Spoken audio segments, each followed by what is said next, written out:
Hello, welcome back to the Football Terrace. Thank you very much for tuning in. I hope you all having wonderful, wonderful days. Make sure you hit the like button. Please hit the share button as well. Really important to the channel and the platform that you get that done. Still here at the airport, waiting for my son to arrive.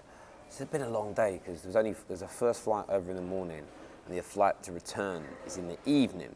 So I've had to wait all day for him to arrive. Of course, I don't want my young son in an airport when there's no need to be because of everything going on. But we're here to talk Kai Havertz. We're going to give a bit of an update on Jack Grealish's potential move to Man United or wherever it is that he may be going. Some interesting news circulating in relation to that on social media. We're going to go through your live comments and reactions. But we're going to start with Kai Havertz. And Chelsea fans, we've known for a long time that this was a foregone conclusion. We've known for a very long time that this deal was going to happen. It's been inevitable for a very long time. So from my point of view, is this shocking news? Is this new news? Absolutely not. And as I said to you a few days ago, Chelsea were always going to push forward once Champions League football was secured. And I'm speaking directly to Chelsea fans here. Don't be triggered into the kind of sort of myopic thinking and sort of trolling and banter of rival fans. You didn't need Champions League football to secure Kai Havertz. The reason Champions League football was imperative for the negotiations, it was going to dictate, one, how much money you could and were willing to spend, and also it was going to change the perspective of Leverkusen. If you didn't make the Champions League, they knew you had less of an income. They knew you could only spend a smaller amount of money. Initial bids have gone in, but they seem to be very, very encouraging from both Leverkusen and Chelsea's point of view. It's around about £80 million plus add-ons as being the initial submission, and it appears to have done the trick. Already you're hearing very credible journalists talk about this being done very quickly. The negotiations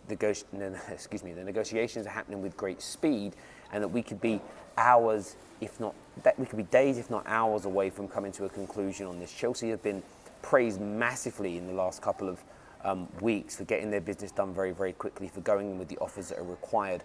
And this could be Chelsea's third signing since the end of the January window, meaning Ziyech, Werner and Kai Havertz are all going to be confirmed before the actual 2019-2020 season is officially finished. Chelsea, of course, still playing Champions League football. Kai Havertz, I believe, is due back in training with Bayer Leverkusen in about the next week or so.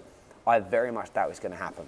You couple this news in with what we told you only a few days ago about the confirmation we had that his sister said at the early part of August he would be coming to London to finalise his move to Chelsea Football Club.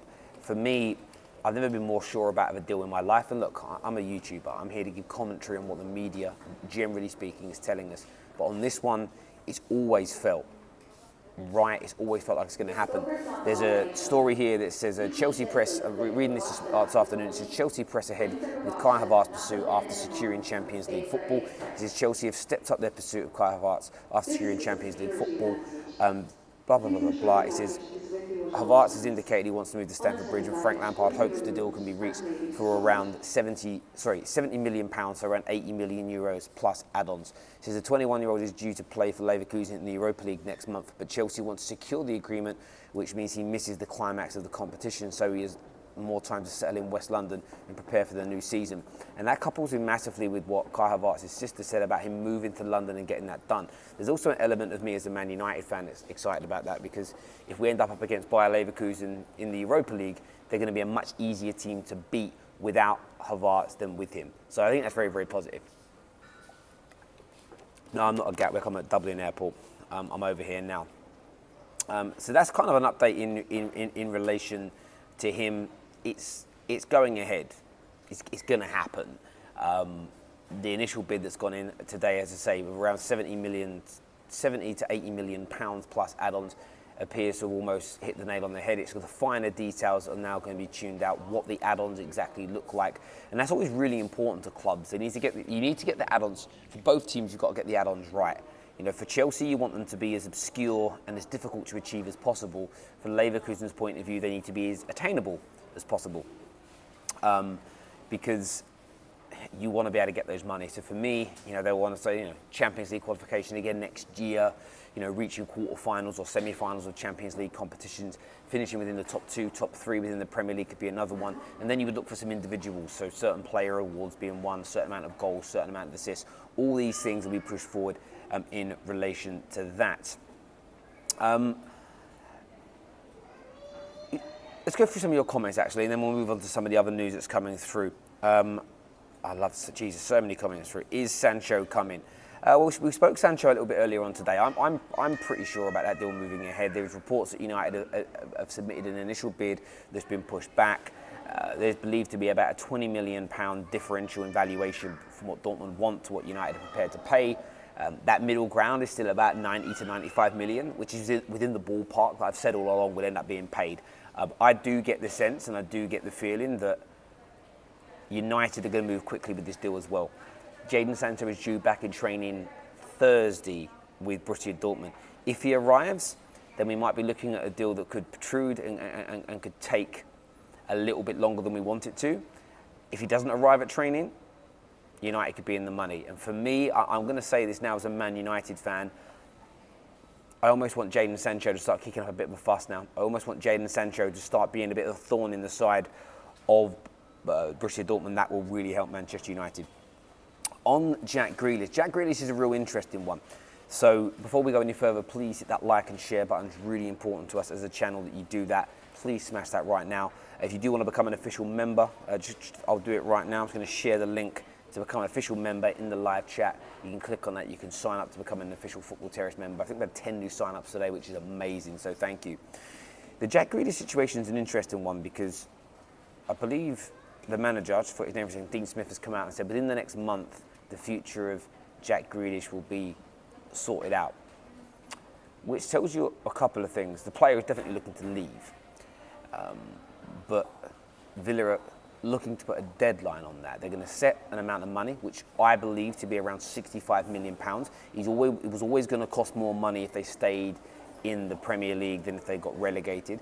So that in itself is an issue. However, if you're a football club like Man United that are heavily linked with him, you would have been prepared for that. You would have known how much money he was going to cost you, and you would always plan for worst case scenario. That's where the financial side of things is important. You're preparing to pay the maximum price rather than the lower price.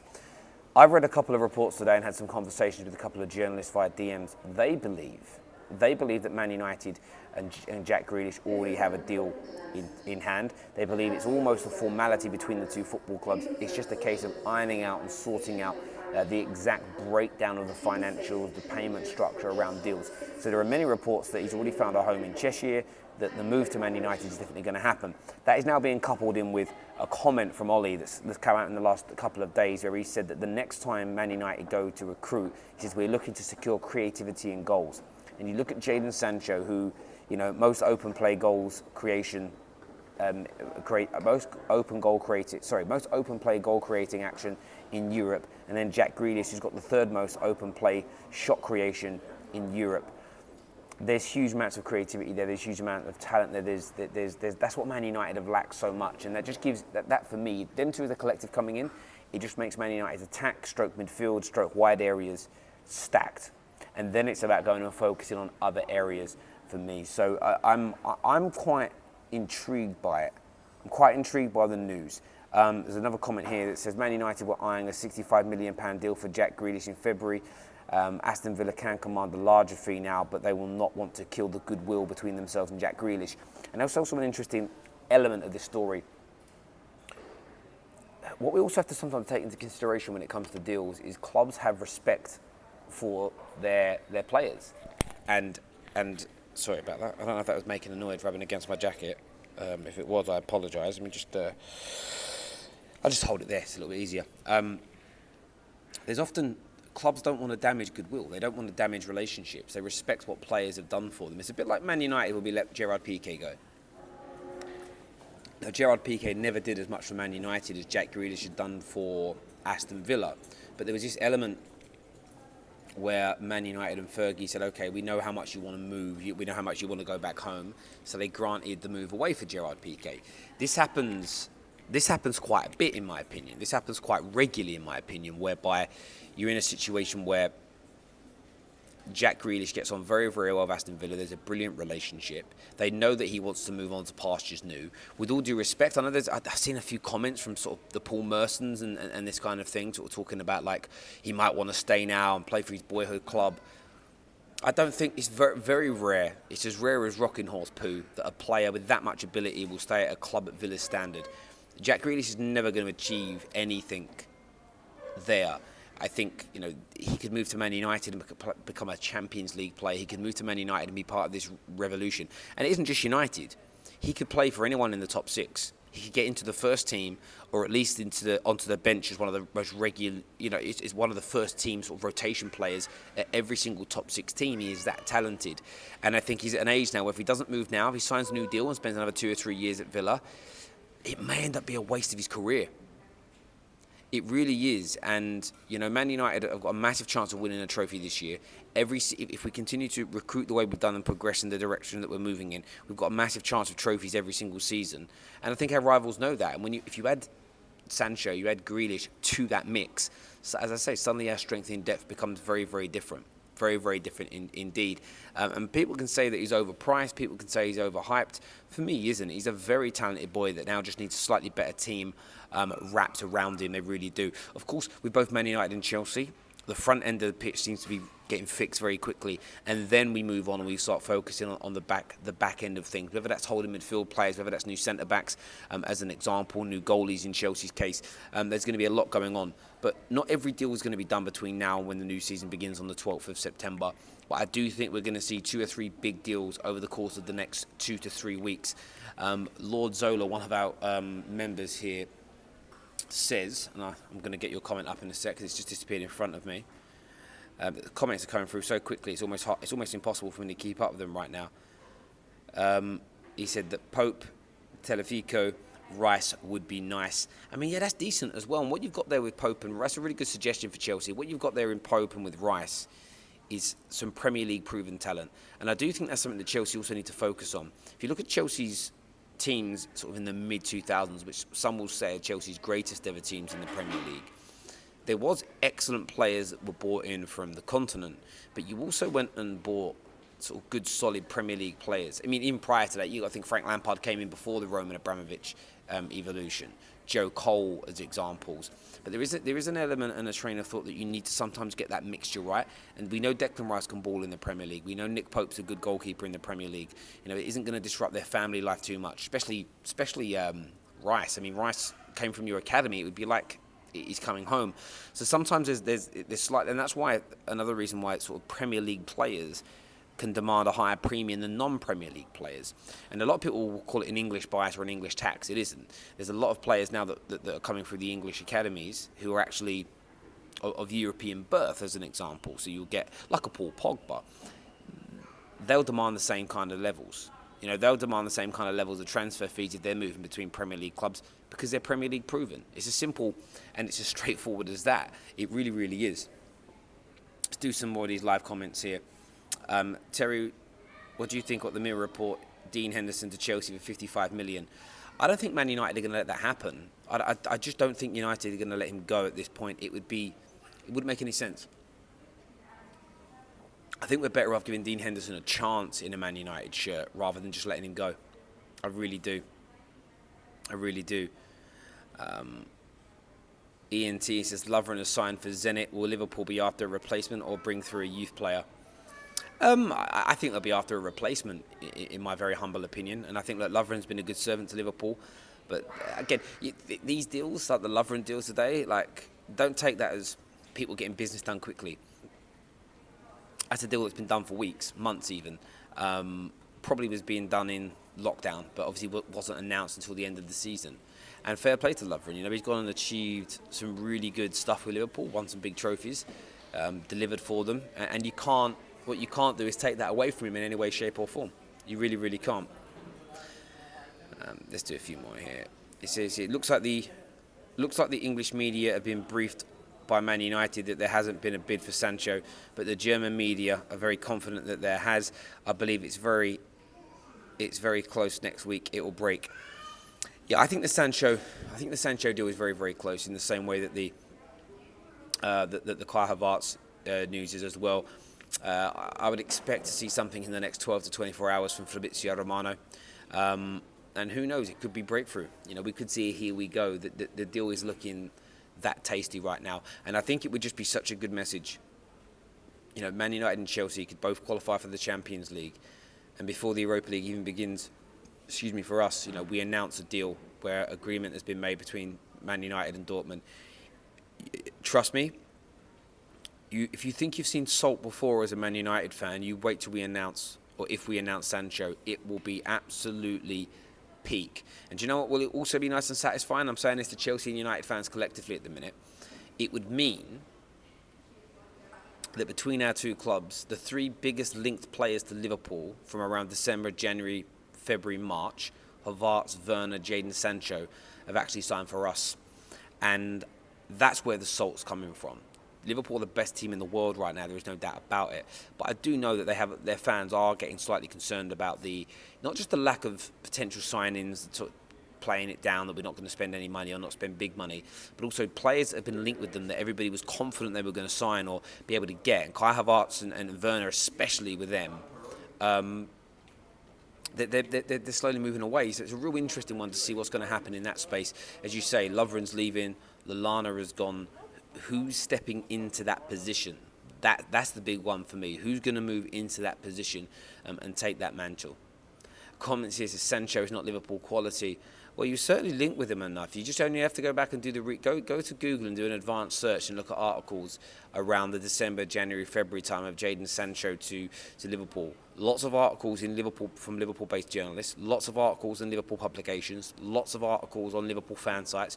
Lots of conversations on Liverpool Reddit sites. I do my research on this. I sit there and I'm talking dozens and dozens and dozens of articles, hundreds of comments and thousands of comments on threads. I don't just say this because I saw one dude tweet it. I go and look at these things, and it's there for you all to go and look at. I always say that to people. It's not me just saying. Go to Twitter and do advanced search on, and just search Jadon Sancho #LFC.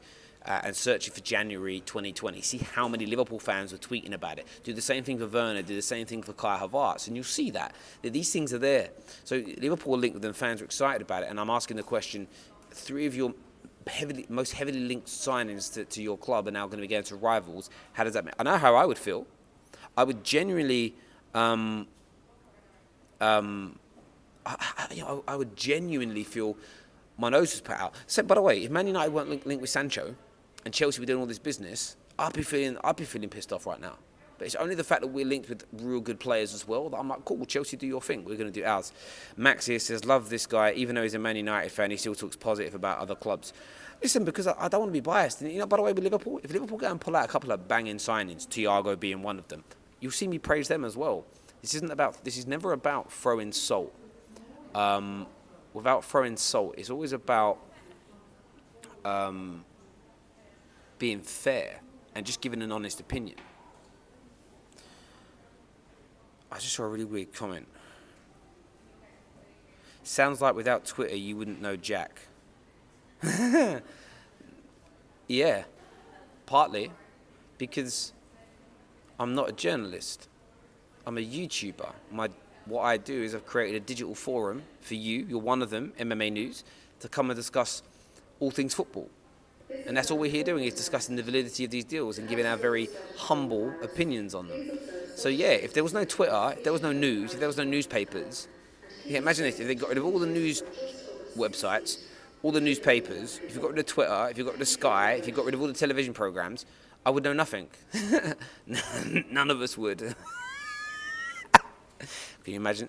Just think about what you just said there. If you got rid of the news, nobody would know anything. If you got rid of history books, we wouldn't know history. If you got rid of the internet, we'd all be less informed.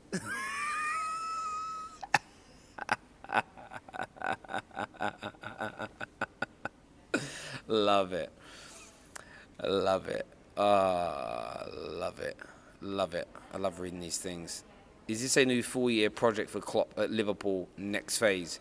Now, this can't be a 4-year project for Klopp. This what's going on at Liverpool right now has to be, you're in the project. I seriously mean that. Do me a big favour, everyone. Nearly 1,000 people watching. Please hit the like button right now. You have no idea how much it supports the channel. I know I have quite a few haters that watch it that don't ever want to like or share anything. They're just here to throw salt. But remember, if we get buried in the algorithm because of all the corporate conglomerates that now are pretending to be actual YouTubers, you know, there's a I'm not going to say who the person is. Or what there's someone who's become a YouTuber. Their channel's got about 500 subscribers at the moment. They're on their way up. They cover like 3 or 4 different teams. Man's already got a sponsor from one of the biggest sports manufacturers in the world, right? And I messaged him. It's like, how do you get that sponsor when you've not got any subscribers or anything? And he was like, oh no, just they approached me. I'm like, yeah, you're corporate backed, 110%. Like you got backing from corporates, and that's good, by the way. But if you like independent, genuine YouTube content, you got to support us.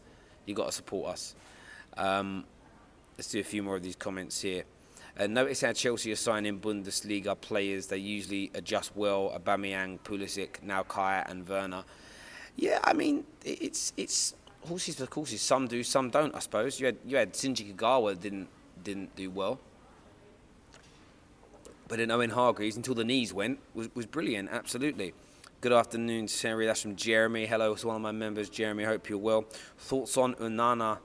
Is he Chelsea quality? I don't know enough about him as a goalkeeper, if I'm being honest. I can't lie.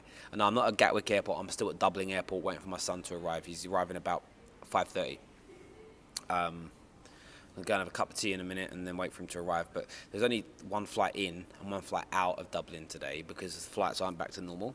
So I didn't want my son being at the airport all day. That would be very stupid and dangerous. So I went and had a good 3 hours sleep. Just went and found a big sofa. Spoke to security, said, could I sleep there? They were like, fine. So I went and had a nice little sleep. Needed that. I'm exhausted. So, just waiting for my little boy to arrive. It's been 6 months since I've seen him because of lockdown. Like he was over in February. Meant to see him at the end of March, but couldn't. And then it's just been a knock-on effect since then. So, it's going to be lovely to see him. Why do you think... Sorry, Azza says, what do you think of... How do you pronounce that? Is that Quebec? To Liverpool? Yeah, do you know what? People copy me into some things. I've seen one report saying you're linked with him, another report saying you're not. I don't know much about him. Tomorrow we've got David Lynch on the channel, who is one of Liverpool's main correspondents. So when David Lynch is on tomorrow, I'm going to finalise the times. I'll go through all the Liverpool transfer rumours with him tomorrow, so he'll be on the show. Remember as well, Wednesday evening, got to speak to Gavin and the boys, but the Liverpool podcast will be back on as well. So yeah, looking forward to that and chatting to the boys on that one. Let's do a couple more comments here. What do Chelsea need to challenge for the title? That's from Daniel, who's a Chelsea fan, our member there. Dan, I just think you need to get Havertz over the line, and then probably a goalkeeper, and then a left back and or centre back. And I think you could, just with that, I think you can push. And then from that point, who knows? But as a general rule, you're moving in the right direction. You're bringing, firepower next year that you're going to have. Honestly, it's on paper right now because they haven't all played together. But on paper, once you sign Havertz, for me, you got the best attack from first team through to bench in the league. No one is as stacked as Chelsea after this, in my view. And again, that's only on paper. We have to see how that transpires onto the field of play. But it's pretty sensational. It's pretty sensational, to be fair. Someone here says, mate, you're spot on with your information and honest, top drawer coming from a Chelsea lifer. Listen, if I've been honest with you, the only 2 deals in the last 4 years that I've said that I've had any information about has been Sancho, which I spoke about all the way from back in December when I tweeted about it and people said I was lying, and this Kai Havertz one. No other deal have I ever said I've got any inside information on, have I got any knowledge about. So these 2, and they're both happening, and I wouldn't lie about it. The only 2 where if you go back through all my videos where I've said I've got information, all the rest are I pick up on media reports and I ask your opinions on them. The only other 2 prior to that is, again, years old now, but 2 weeks in advance, I told everybody the exact weekend and day that we'd sign both. The weekend where we'd be signing Schneiderlin and Bastian Schweinsteiger. And again, the only reason I knew that is because the same people that know about this deal were working on that one. And that's all it come down to. So I don't really have any inside information at all, but we're not for that here. We're a forum to discuss it. A lot of YouTubers nowadays try and pretend like they've got knowledge and inside information coming from all and sundry. They don't. They don't. Trust me. It's as simple as that. Thank you, Joseph Parker. That's nice. I appreciate that. I love all the negative ones as well. I love reading this stuff. Let's do one more comment. I want to get a good one. Terry, do we have a chance to sign All Black? Because Fabrizio Romano said that there's no chance.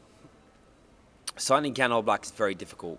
The amount of money it costs, it's a very hard deal to get done. It's a very hard deal to get done indeed. And I don't know if you're a Chelsea. If you're a Chelsea fan, it's hard because the whole idea of swapping Kepa for him doesn't make any sense because Kepa's not good enough. Man United have got more chances in a swap deal than Chelsea have because of who David De Gea is. So yeah, I think from Chelsea's point of view, I don't think that one's going to happen in my opinion. I really, really don't. Why am I in Dublin? Pick my son up. I love Terry's channel. Been watching for a while, although I'm not on all the time. I watch when I can. Thank you, Gabrielle. I appreciate that. But listen, everyone who's tuned in, thank you. You know how much we appreciate it here. I'll stream again tonight when I'm back home at some point and do a bit more of a roundup, do a bit of a phone-in show, get some people on to talk transfer rumours. But until then, take care. Goodbye. God bless, and I'll see you all soon. Bye bye.